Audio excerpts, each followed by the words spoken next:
find a good source of plant-based protein in this creamy appetizer dip.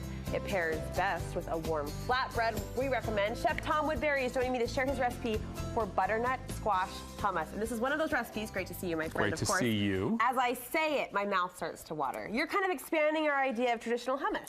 Well, traditional hummus is chickpeas and tahini, which is sesame. And we've replaced the sesame with plant-based, and so that's going to reduce the fat, make it more healthy, and add some antioxidants that you don't normally get in hummus. And I like the flavor of butternut squash, so yes. that adds to it as well. And it's super easy to make. So we start with just some butternut squash hummus. Now, I like to bake mine. You can take and you can just boil it if you want to. Okay. If you bake it, you want to toss it with just a little bit of olive oil. Do we lose flavor if we boil it? You do lose some of the flavor. You don't lose the antioxidants because lycopene is oil soluble, believe it or not. Oh. So the oil does two things. It helps the lycopene to stay in the food when you put it in the oven, but it also keeps your vegetables from getting leathery when we put them in the oven. So we're going to toss that in. While I'm doing that, do you mind throwing that olive oil in the pan? Sure. And then putting some garlic in there as well. All of it? Yep, just dump it in. Chef Todd's getting brave. He's bossing me around. He's letting me take action in the kitchen. I am never too brave as to boss you around, Brooke. I learned that. I've been married for 16 years. I learned that, or 14 years. Gosh, I should do math. I learned that lesson a long time ago. I meant brave to let me help you in the kitchen. That's where the bravery comes. Fair enough. So we're going to add a little garlic into that pan, and that's going to infuse the oil with the garlic. So we're just going to let that go for a minute and just let that simmer. Okay. So we got a food processor. Yes. If you don't have a food processor, you can always use a blender. You can use an immersion blender, you know, the kind that you stick in the big pots. I usually reach for my blender because it's out on the countertop from green smoothies in the morning. So we'll throw some garbanzo beans in. And if you want to just put everything else in there, we've got salt.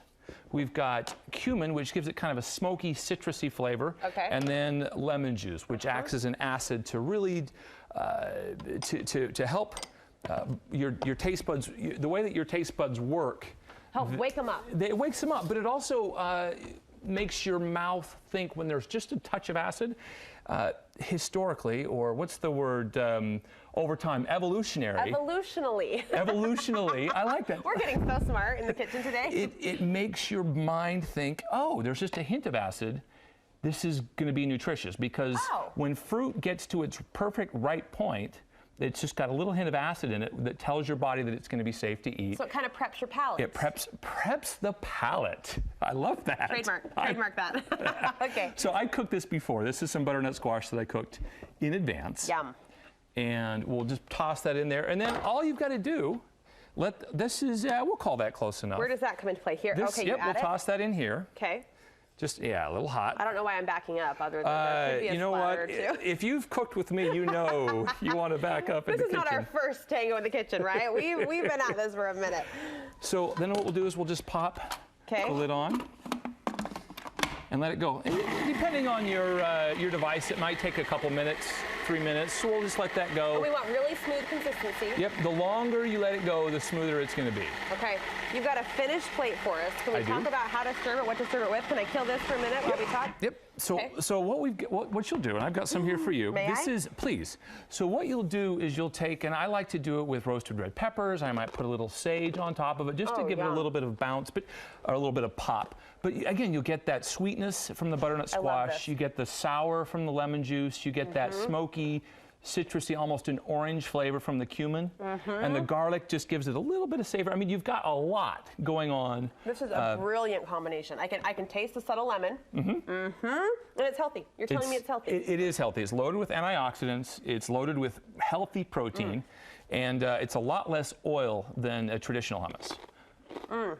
I could just eat and eat and eat while I eat and talk. Please do. Veggies can go with this nicely as well? Yeah, I'll serve it with pita chips. I'll serve it with fresh flatbread. I'll serve it with carrot sticks, with celery sticks.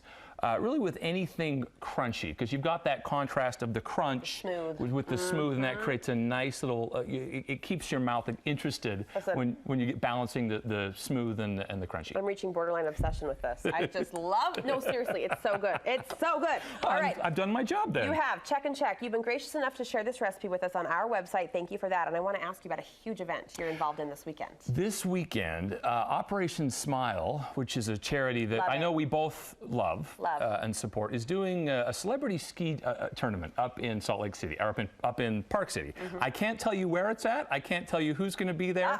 But I can tell you that Operation Smile is an amazing charity. For about $240. It will change someone's life. That's about all it takes to go to a foreign country. That's me and my wife with the cast of This Is Us from last year. Amazing. But me and Tony Hawk in the second year, which was blown away. So we'll have lots of celebrities there, but the whole goal is to raise money for Operation Smile. This will be our 7th year, and we've raised, I think I did the math and sat down, we've raised enough over the previous years to perform surgeries on 10,000 kids. Incredible. That's incredible. So hoping we can do another 2,000 this year. I've been on the ground with those doctors, traveling around the world, watching those surgeries happen. It is life transforming for these kids. So way to go. Good work you're doing this weekend. You're not going to name drop? I can't. OperationSmile.org. I do know Matt Eisman's going to be there. He told me he's going to be up there. Tom, great to see you. Good luck this weekend. Thank you.